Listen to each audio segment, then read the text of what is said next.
Hey guys, what's going on? We made $1,704 on the day trading the Nasdaq. I'm gonna send a screenshot of that right here, and let's talk about today's price action. So first things first, it is Monday, and I originally wasn't gonna trade today until one of my Discord members pointed out that we did have a little bit of news, because I thought it was a no news Monday.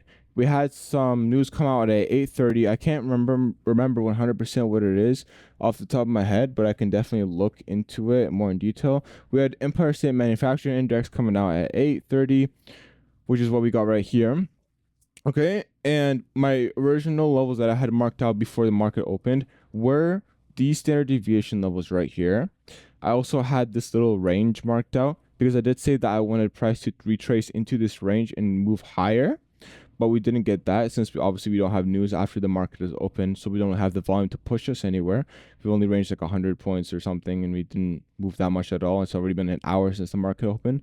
Also because we had midnight open, daily open, and a bounce price range, as well as an order block with this range right here, but we didn't get that. So let's head on over to the lower time frame and kind of explain what's going on for today.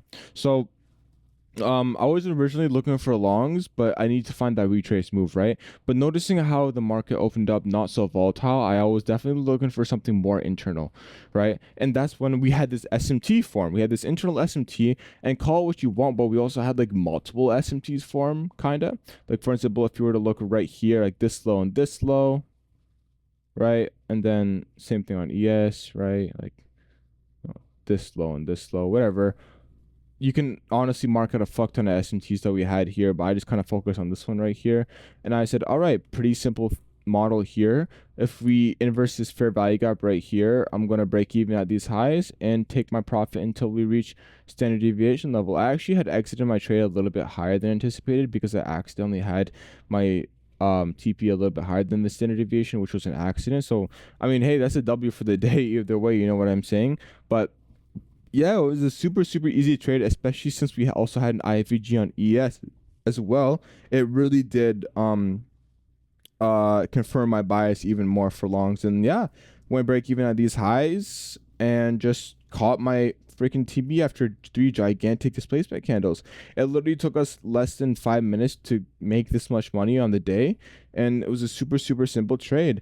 So far in September, we have yet to lose a day yet, and honestly, I hope we can keep it that way. I know the loss is gonna come up eventually, but like, damn, bro, that's actually nuts that we just keep winning. You know what I mean? It just takes proper discretionary plays and managing a risk properly. So besides that, if you guys can take a look outside here. Shoot, you can't even see it, bro. The freaking brightness is okay. Well, if you go on my Instagram, you can see where I'm posted up at, and it's super beautiful outside. So I'm probably gonna go outside with my boy, go do some unemployed stuff, and I'll catch you guys out tomorrow. Join the Discord if you're not already in, join the WAP, join everything. Make some money with me. Let's get it.